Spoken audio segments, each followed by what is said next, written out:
Hello दोस्तों, स्वागत है आप सभी का राइज इंस्टीट्यूट के ऑनलाइन प्लेटफॉर्म पे। और आज जैसे कि आप सबको पता है हम अपने करंट अफेयर का जो सेक्शन है उसमें नेक्स्ट टॉपिक लेके आए हैं। जैसे अभी वुमेन रिजर्वेशन बिल पास हुआ है अभी रिसेंटली हमारी पार्लियामेंट से। लोकसभा से भी वो पास, राज्यसभा से भी वो पास हो गया, लोकसभा से भी वो पास हो गया है। अब राष्ट्रपति के पास गया है, वो राष्ट्रपति के सिग्नेचर के बाद जो कोई भी विधेयक है वो अधिनियम बन जाता है। तो आज हम हमारे देश का एक ऐतिहासिक फैसला, हमारी संसद द्वारा किया गया एक ऐतिहासिक फैसला जिसे शायद आने वाली सारी पीढ़ियां हमेशा याद रखेंगी। आज उस बिल की हम बात करने वाले हैं। वो बिल है वुमेन रिजर्वेशन बिल। उस बिल का जो नाम दिया गया है वो नाम दिया गया है नारी शक्ति वंदन विधेयक 2023।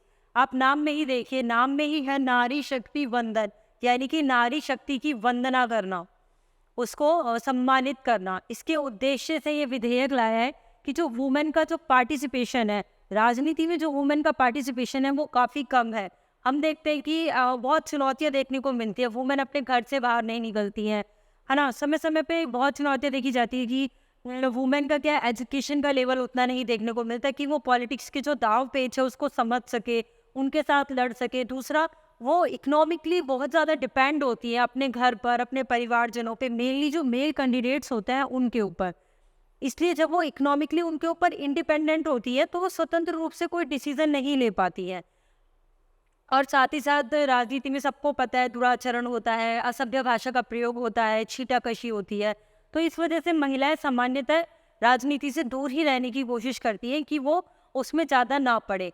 पर जब तक किसी भी समुदाय का, किसी भी वर्ग विशेष का विकास तब तक नहीं होता जब तक उसके उत्थान के लिए उस वर्ग में से स्वयं आवाज़ ना आए। इसलिए इसी उद्देश्य को ध्यान में रखते हुए महिलाओं के प्रतिनिधित्व राजनीति में सुनिश्चित करने के लिए सरकार द्वारा अभी 2023 में नारी वंदन विधेयक अधिनियम 2023 लाया गया है, जिसमें महिलाओं को 33% आरक्षण की बात कही गई है। महिलाओं को आरक्षण दिया जाएगा जिससे महिलाओं का राजनीति में प्रतिनिधित्व है वो सुनिश्चित किया जा सके, जिससे महिलाएं अपने घरों से, अपनी चार दीवारी की जो चौखट है उनसे बाहर निकले, सामने आए, लोगों के अपना जो नेतृत्व, जो उनकी क्षमताएं हैं उसको वो लोगों के सामने लेके आए और एक अच्छे भारत का निर्माण करे। जब भारत की आबादी में 50% योगदान महिलाओं का है तो भारत की संसद में 50% योगदान महिलाओं का क्यों ना हो।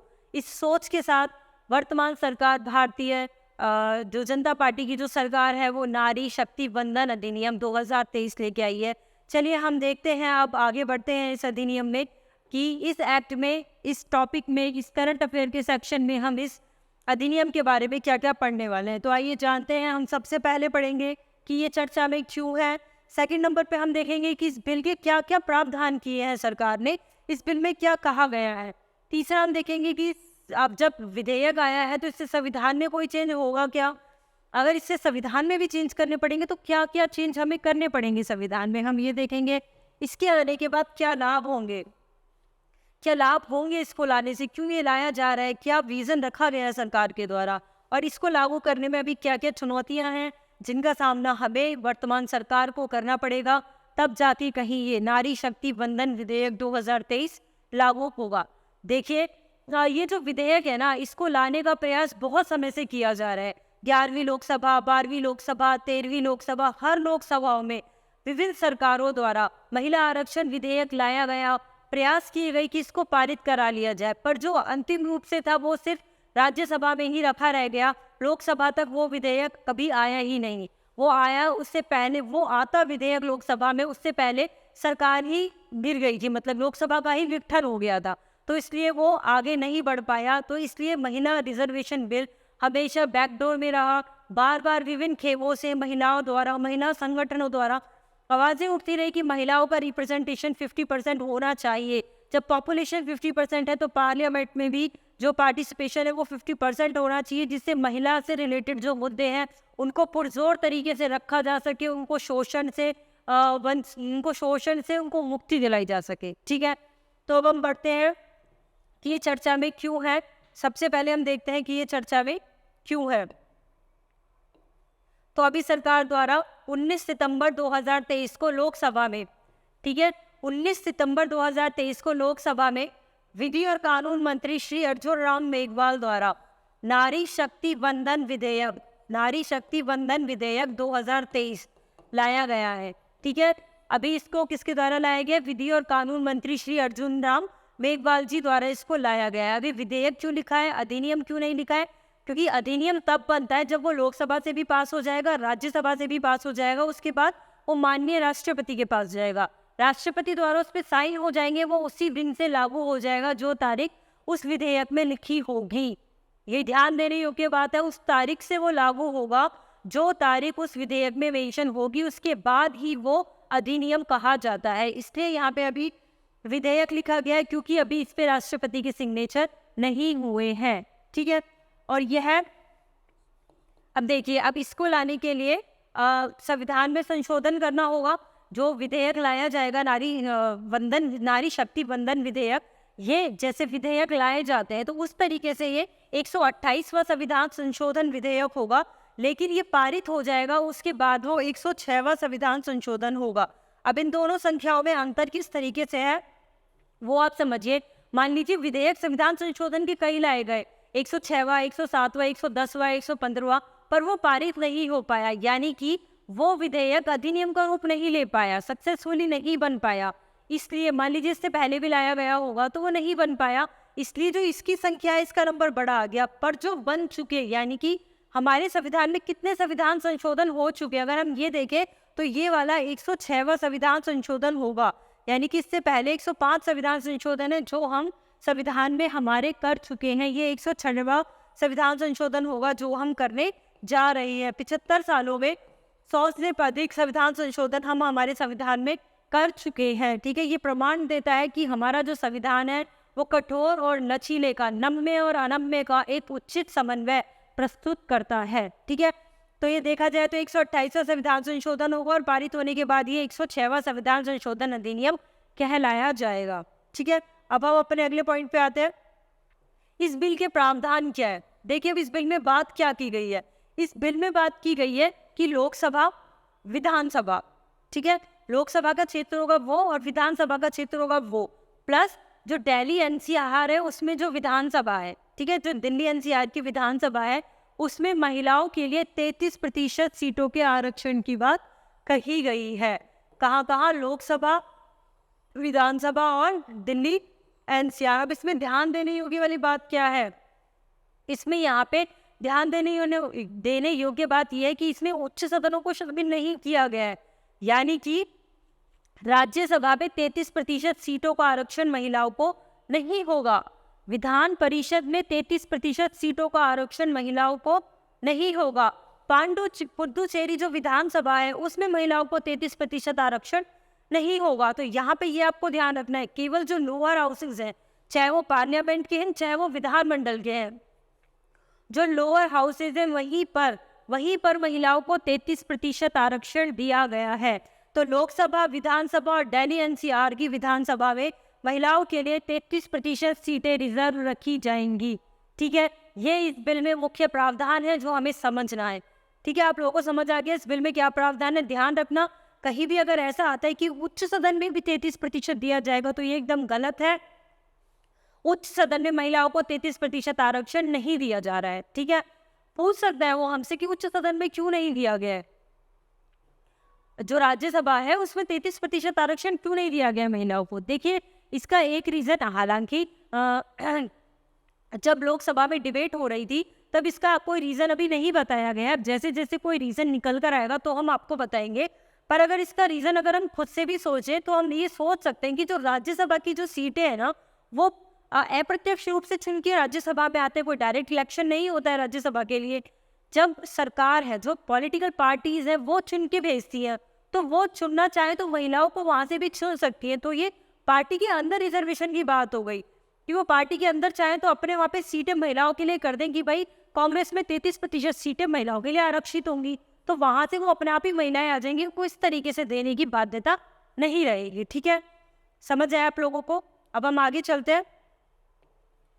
अब इससे संविधान पे क्या क्या प्रभाव पड़ेगा, अब हमें देखना है कि इसको आने के बाद कौन कौन से ऐसे आर्टिकल हैं जिनमें चेंज आएगा। कभी भी संविधान संशोधन अधिनियम आता है तो संविधान में या तो हम कुछ ऐड करते हैं या कुछ चेंज करते हैं। तो इससे भी संविधान के 4 आर्टिकल, ठीक है, कितने अनुच्छेद, 4 अनुच्छेदों में परिवर्तन आएगा। सबसे पहला अनुच्छेद होगा 239AA। ये दिल्ली एनसीआर की विधानसभा के क्षेत्रों में 33% आरक्षण का प्रावधान करता है, क्योंकि वहीं पे दिल्ली एनसीआर के बारे में बताया गया है। 239AA आर्टिकल के अंदर दिल्ली एनसीआर के बारे में बताया गया है, तो उसमें अब अमेंड करके करा है कि वहाँ पे 33% जो सीटें हैं वो महिलाओं के लिए आरक्षित रहेंगी। इसके अलावा दूसरा जो संविधान संशोधन में चेंज होगा वो 330A में होगा। ये लोकसभा में अनुसूचित जाति और अनुसूचित जनजाति के आरक्षण के साथ 33% सीटों का प्रावधान करता है, ठीक है। कहाँ पे? लोकसभा में। कहाँ पे करता है? लोकसभा में सीटों का प्रावधान करता है 330A, यानी कि जो मतलब लोकसभा में 33% सीटें महिलाओं के लिए आरक्षित होंगी, पर जो SC और ST है उनके अंदर ही उनके कोटे के अंदर कोटा दिया गया है इसके अंतर्गत, ठीक है। आप ये समझिए, लोकसभा में कोटे के अंदर कोटा है। जो SC ST की सीट्स है उनके अंदर ही महिलाओं को 33%, SC ST की महिलाओं को 33% रिजर्वेशन का प्रावधान किया गया है 330A के तहत, ठीक है। अगले में आते हैं। अगला तीसरा 332A में चेंज होगा। 332A में क्या चेंज होगा? अब 332 है ना, ये राज्य की विधानसभाओं के बारे में बताता है। तो विधानसभा में जो SC और ST का आरक्षण होगा ना, उसके साथ ही 33% सीटों का प्रावधान करता है। तो 4 आर्टिकल हो गए, 239AA, 330, 332A और 334, ठीक है। 332A क्या? राज्य की विधानसभा में 33% सीटें महिलाओं के लिए आरक्षित होंगी, पर SC ST की जो सीटें हैं उनके अंदर ही 33% सीटें महिलाओं के लिए रिजर्व होंगी। तो ये कोटे के अंदर कोटे का प्रावधान किया गया है। अब इसके अलावा आता है आर्टिकल 334 है। आर्टिकल 334 के अंतर्गत एक नया अनुच्छेद 334A जोड़ा गया है, जिसमें ये कहा गया है कि जो वुमेन रिजर्वेशन जो बिल है, नारी शक्ति वंदन विधेयक 2023 है, ये 15 सालों तक, ये जो 33% आरक्षण है ये 15 साल तक वैध रहेगा। जैसे SC ST की रिजर्वेशन के लिए कहा गया था ना कि ये 10 साल तक वैध रहेगा, वैसे ही वुमेन की रिजर्वेशन के लिए कहा गया है कि ये 15 साल तक वैध रहेगा। बाद में पार्लियामेंट डिसाइड करेगी कि इसको खत्म करना है या इसको आगे बढ़ाना है। ये डिसीजन किसका होगा? पार्लियामेंट का। ये किस में कहा गया है? आर्टिकल 334 में। तो आप लोगों को समझ आया नारी शक्ति वंदन विधेयक क्या है, क्या प्रावधान किए हैं सरकार ने। 19 सितंबर को अभी ये संसद के पटल पे रखा गया था। 4 आर्टिकल में इसके द्वारा चेंज होगा। 239AA, 330A, 332A और 334, ठीक है। अब हम आगे बढ़ते हैं। नारी शक्ति वंदन विधेयक के क्या लाभ होंगे, ठीक है। इस विधेयक को लाने से क्या लाभ होंगे, अब देखिए। अब आप पंचायती राज अधिनियम आया था, सबको पता है 73वें और पंचायती राज 73वें से, नगर निगम वाले 74 से, यानी कि स्थानीय स्वशासन की व्यवस्था की गई थी 73वें और 74वें संविधान संशोधन अधिनियम से। उसमें महिलाओं को 33% रिजर्वेशन की बात की गई थी कि मिनिमम 33% रिजर्वेशन महिलाओं को हर स्टेट देगा, पर वो चाहे तो अपने आप से बढ़ा भी सकता है, ठीक है। ये 33% ये मिनिमम थे जो दिए गए थे। तो जब 33% की बात की गई थी ना, तो एक रिपोर्ट आई है। उस रिपोर्ट में कहा गया है कि भारत में है ना, जो लोकल एडमिनिस्ट्रेशन है, यानी कि स्थानीय जो सुशासन है, वहाँ पे महिलाओं का रिप्रेजेंटेशन बढ़ के 44% हो गया है। कितना हो गया महिलाओं का रिप्रेजेंटेशन? 44% रिप्रेजेंटेशन। एक बहुत अच्छी बात है ये भारतीय उसके लिए। एक रिपोर्ट में बताया गया कि महिलाओं का रिप्रेजेंटेशन बढ़ के 40% हो गया है। ये थोड़ा साइड में कुछ प्रॉब्लम आया है, ठीक है। महिलाओं का रिप्रेजेंटेशन बढ़ के 40% हो गया है। महिलाओं का रिजर्वेशन बढ़ के 44% हो गया है, ठीक है। कितना हो गया है? 44% हो गया है। तो ये एक बहुत अच्छी बात है भारत के लिए, भारत की महिलाओं के लिए, भारत की सरकार के लिए, क्योंकि ये पूरे विश्व में स्थानीय सुशासन में सबसे अधिक भागीदारी भारत की है। महिलाओं की भागीदारी देखी जाए तो भारत में सबसे ज़्यादा है, 44%। तो जब ये कार्य पंचायती राज और नगर निगम में हो सकता है, महिलाओं के लिए रिजर्वेशन लाने पे, तो ये हमारी पार्लियामेंट में क्यों नहीं हो सकता? हो सकता, इससे जो सबसे पहला लाभ यही होगा कि जो वुमेन है उनका रिप्रेजेंटेशन पार्लियामेंट में बढ़ेगा।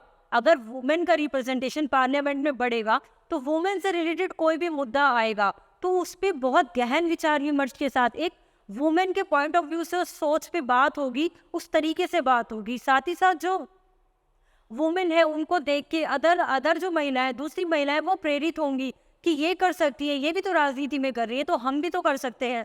तो इससे अदर जो वुमेन है उनके लिए वो वुमेन एक मोटिवेशन का काम करेंगी, जिससे महिलाओं का राजनीति में अपने आप ही और पार्टिसिपेशन बढ़ने लग जाएगा। अपने आप महिलाएं उत्सुक होंगी, आगे आएंगी, उनको इंटरेस्ट आएगा, वो राजनीति को एक करियर के रूप में देखेंगे कि हाँ मुझे राजनीति में अपना करियर बनाना है। तो इससे वुमेन एम्पावरमेंट सुनिश्चित होगा, वो इकोनॉमिकली एम्पावर होंगी। ठीक है, तो महिलाओं की इससे क्या होगा, निर्णय लेने में भागीदारी बढ़ेगी।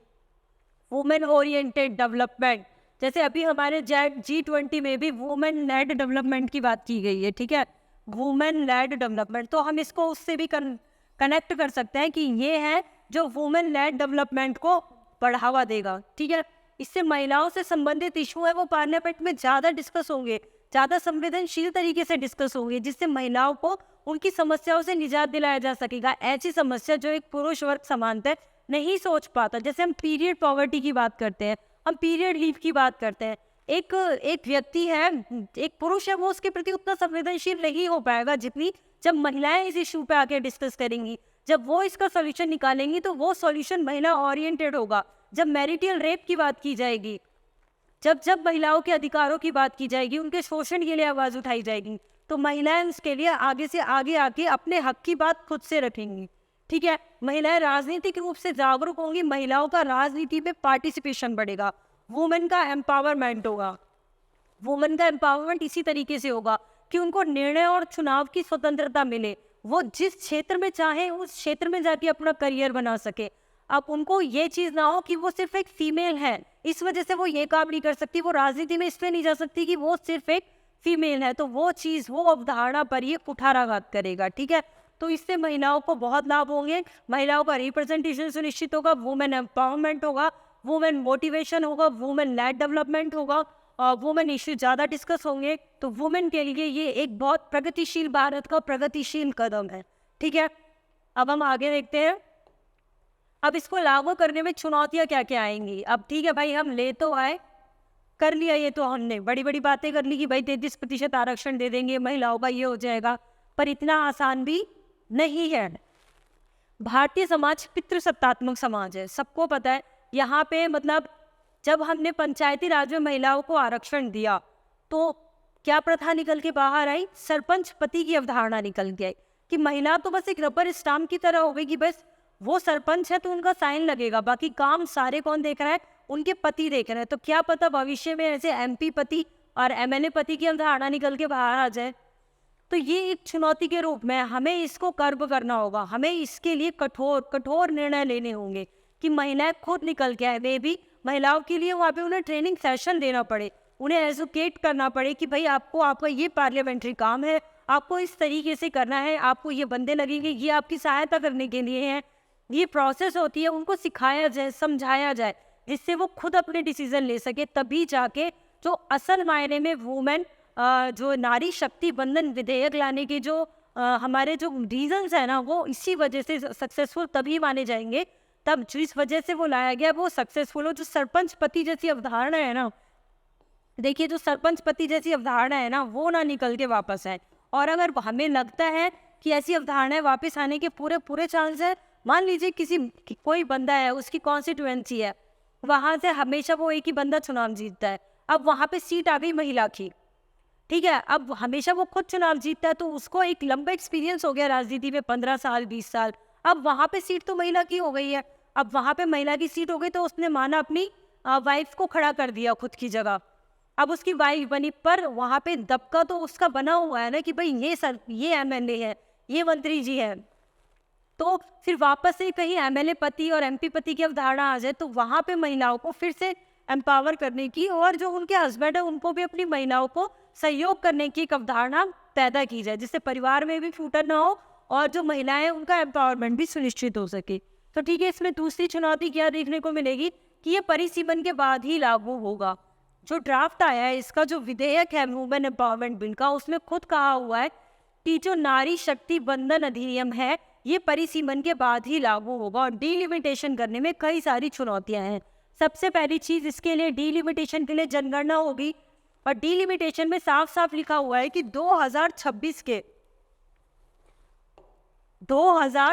के बाद की जो जनगणना है, यानी कि 2031 की जो जनगणना है, उसके आधार पर डीलिमिटेशन होगा। तो जब डीलिमिटेशन होगा उसके बाद ये विधेयक पारित हुआ, यानी कि 2031 के सेंसस के आधार पर सीटें निर्धारित होंगी कि कौन सी सीट महिलाओं के लिए रिजर्व होगी। तब तक जो व्यवस्था चली आई है वही चलती रहेगी। तो परिसीमन करना भी अपने आप में एक बहुत चुनौतीपूर्ण होगा, क्योंकि जो साउथ इंडिया की स्टेट है वो जनसंख्या नियंत्रण कर चुके हैं, जबकि जो ये परिसीमन है जनसंख्या के आधार पर होता है। इससे पहले ये था कि 10 लाख की जनसंख्या पर एक सीट का निर्धारण किया हुआ था। अब परिसीमन किस आधार पर होगा? अगर अब परिसीमन सिर्फ जनसंख्या के ही आधार पर होता है तो जो साउथ इंडिया की जो स्टेट है उनको बहुत नुकसान होगा। वो अपनी जनसंख्या को स्टेबलाइज कर चुके हैं, वहाँ की जनसंख्या नहीं बढ़ी है, तो उनकी सीटें ऑलरेडी बहुत कम रह जाएंगी। जबकि जो नॉर्थ के हैं, हालांकि वो भी अब स्टेबलाइज करने की प्रोसेस में आ रहे हैं, पर फिर भी कंपैरिजन किया जाए तो यहाँ की जनसंख्या बहुत तेजी से बढ़ी है। तो उस हिसाब से यहाँ पे बहुत ज़्यादा सीटों का निर्माण होगा। राजस्थान में ही 6 से 7 सीटें लगभग बढ़ने का अनुमान है परिसीमन के बाद। तो इस तरीके से ये बहुत विवादों का मुद्दा रहने वाला है कि परिसीमन के आधार क्या होंगे, क्योंकि साउथ इंडिया के स्टेट को निश्चित रूप से सीटों का लॉस होगा, तो वहाँ पे उनको भी भरोसे में लेके ये काम करना ज़रूरी है। तो उसके बाद ही तय होगा कि ये विधेयक किस तरीके से फिर लागू होता है। ठीक है, ये एक चुनौती के रूप में लिया जाएगा। इसके बाद है कोटे के भीतर कोटा। इसमें SC/ST के भीतर 33% आरक्षण की बात की गई है, महिलाओं को उनके अंदर ही। तो अगर इस तरीके से ये कोटे के भीतर कोटे की बात की गई है तो इससे जातिगत जनगणना को कहीं ना कहीं, तो जातिगत जनगणना है जो भी हाई कोर्ट ने बैन कर दिया था बिहार में जब करवाई गई थी कि नहीं करना है, आप बैन लगाइए इस चीज़ पे, तो ये कहीं ना कहीं कोटे के भीतर कोटा जातिगत जनगणना को प्रमोट करेगा। तो ये भी एक चुनौती के रूप में देखने को आता है। इसके अलावा इसमें समय निर्धारित किया गया है 15 साल के लिए। कितना समय निर्धारित किया गया है? 15 साल के लिए। अब क्या गारंटी है कि 15 साल बाद ये खत्म हो जाएगा? आज तक SC/ST का आरक्षण भी 10 साल के लिए दिया गया था। माना गया था कि तब तक इनका विकास पूरा हो जाएगा, तो उसके बाद इन्हें आरक्षण की नीड नहीं होगी, फिर सब समान हो जाएंगे। पर देखने को मिला कि 10 साल के अंदर इतने वर्षों से दबे कुचले शोषित वर्ग का उत्थान सुनिश्चित नहीं हो सका। इसी आधार बनाकर हर 5 सालों बाद उसको अमेंडमेंट लाके उसको बढ़ाया जाता है। तो क्या गारंटी है कि 15 साल में ही महिलाओं का पूरा विकास सुनिश्चित हो जाएगा? ये तो फिर जैसे एक अपनी धती हो जाती है आरक्षण, उसी तरह से महिलाओं की धती हो जाएगी कि अब वो एक बार कोई भी चीज़ सरकार दे देती है तो उसके बाद वो उसको वापस लेना बहुत बड़ी चुनौती हो जाती है सरकार के सामने, क्योंकि कोई भी वर्ग अपने विशेष अधिकारों को छोड़ना नहीं चाहता। तो ये भी एक चुनौती आएगी कि क्या 15 साल बाद वुमेन रिजर्वेशन है वो वापस ले लिया जाएगा? वुमेन इसके लिए एग्री करेंगी? क्या इसके लिए आंदोलन नहीं होंगे? तो क्यों? तो ये किस तरीके से सुनिश्चित किया जाएगा? ये एक चुनौती है। ठीक है, इसके अलावा OBC के लिए भी महिलाओं के लिए आरक्षण की मांग पुरजोर तरीके से विपक्ष द्वारा भी उठाई गई कि आपने भाई SC/ST को तो आपने आरक्षण दे दिया, आरक्षण कोटे के भीतर कोटा दे दिया, आपने OBC को क्यों नहीं दिया? तो अगर हम इसका रीज़न में जाने की कोशिश करें कि OBC को क्यों नहीं दिया, तो उसका रीज़न ये है कि भाई SC/ST को आरक्षण इसीलिए हमें देना पड़ा क्योंकि SC/ST को आरक्षण हमारे संविधान के अंतर्गत प्राप्त है, जबकि OBC को आरक्षण हमारे संविधान के अंतर्गत नहीं है। मतलब जब संविधान का निर्माण हुआ था तब संविधान निर्माताओं ने OBC को आरक्षण नहीं लिया है।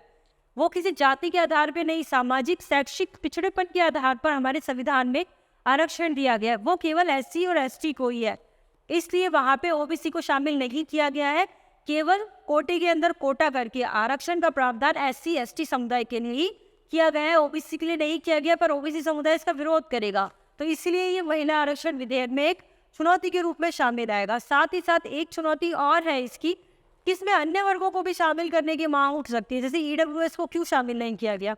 EWS की भी तो महिलाएं शामिल हो सकती है ना इसमें। दिव्यांगजनों को क्यों नहीं शामिल किया गया? LGBT के भी तो अपने अधिकार हैं।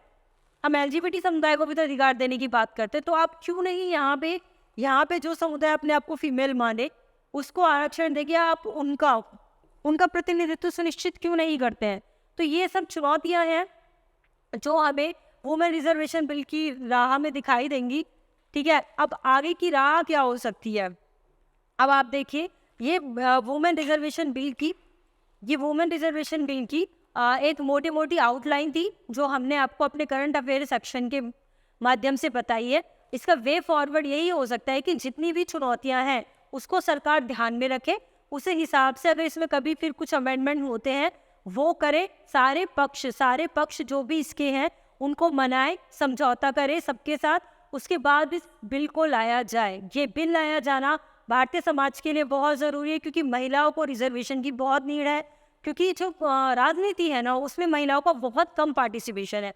अगर हम लोकसभा में भी देखें ना तो सरकार द्वारा बोला गया था लोकसभा में मात्र 82 सीटें हैं जिनमें महिलाएं हैं। अगर ये आरक्षण लाया गया तो उसके बाद 181 सीटें महिलाओं की हो जाएंगी।